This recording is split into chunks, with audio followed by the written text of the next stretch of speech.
Hey guys, and welcome to another episode of Let's Mod Warframe. Today we're going to be taking a look at a melee weapon that was forgotten by most, used pretty much only for mastery but given a new lease of life by the new syndicate mods, the Jaw Sword. Now the Jaw Sword is a sword type weapon with a base damage of 44, which isn't the highest of its class but neither is it the lowest, with the majority of that 44 damage coming in the form of slash, making it very useful against the fleshy Corpus units, cloned flesh of the Grineer and the infested in general. One of the greatest features of this weapon is it staggers on every hit, which makes it very good in groups of enemies and buys you some more time to be able to finish them off. It also comes with a V polarity as standard, which is always nice to help out with mod capacity and makes a big difference on this weapon when it comes to modding. There is only one real downside to the Jaw Sword however, and that is it's not the fastest weapon ever, with an attack speed of just 0.9 attacks per second. Now we've had a quick look at the main features of the Jaw Sword, let's have a look at the weapon specific mod from the Syndicates, Blade of Truth. The 100% melee damage increase from Blade of Truth is an awesome feature and can use to be either enhancing the damage in addition to using Spoiled Strike or replace it entirely so you don't have to put up with the weapon speed decrease that Spoiled Strike adds to the weapon. The Truth proc on this weapon is probably the strongest in terms of damage out of all of the Syndicate mods, sending out a wave of damage doing 1000 pure poison damage, which even up until a fairly high level, as you can see in the footage, can do a serious amount of damage, and kills up to a pretty decent level. The Gilded Truth mod is an absolute must in this weapon, and it transforms it from being pretty mediocre to a contender for one of the highest damaging swords in the game, finally giving the Dacra Prime a run for its money. Now on the topic of mods for the weapon, let's take a quick look at the stances for it. And with it being a sword, you have a choice of two stances: Iron Phoenix, which matches the polarity of the weapon, and Crimson Dervish, which doesn't. Now I'm not going to say that Iron Phoenix is a bad stance, however I personally don't like the combos that the weapon comes with. While being faster and allowing slightly more mobility than Crimson Dervish, I feel that the combos themselves leave you open to attack far too much.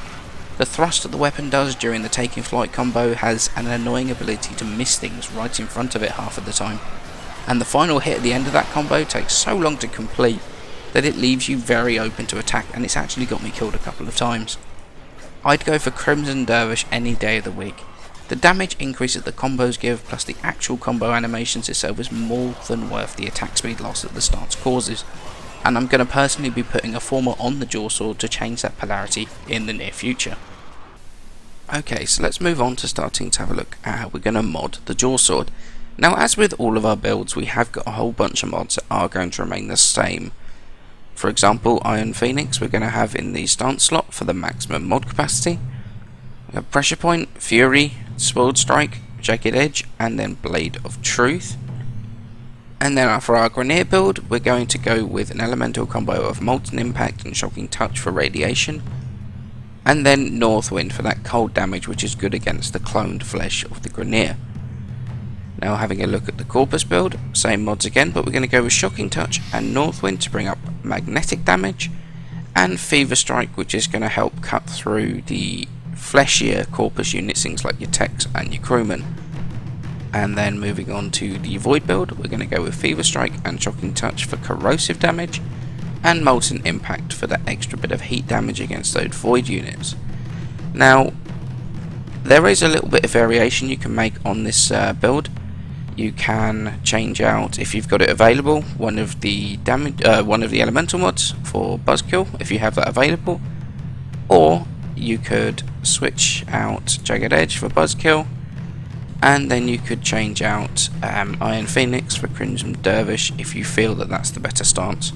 Personally I do feel that is the better stance, but I like them having the mod capacity, so I will probably put a former on that stance slot at some point in the near future. So what do I think of the Jaw Sword, and do I feel that it's worth the potato? The answer to that is absolutely yes, I do think it's worth it. The addition of Blade of Truth to this weapon really has given it a new lease of life.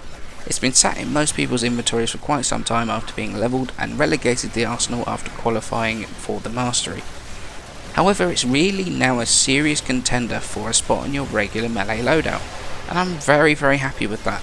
The Jaw Sword as a melee weapon and it's always been one that I've liked, but it's never really had a good use for using, apart from those odd times where things are just used to have a laugh or just to have a change. But now it's going to get a lot more use than before. Now I know it can be pretty hard to acquire with it being only available on alerts, but if you can manage to get hold of it, it's definitely worth putting time into.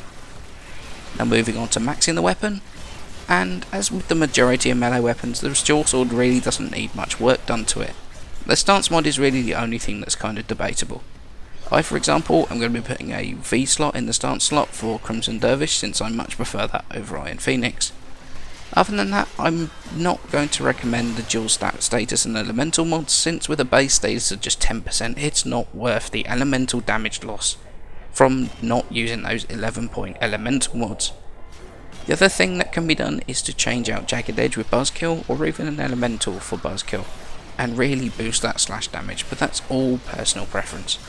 And it's something I love about Warframe, that when you look deep enough, there's never one single way to mod something, but there's little changes you can do just to make it work for you. As always guys, many thanks for watching. Please don't forget to leave a like and to subscribe, it helps me out a ton, and I shall see you in the next episode.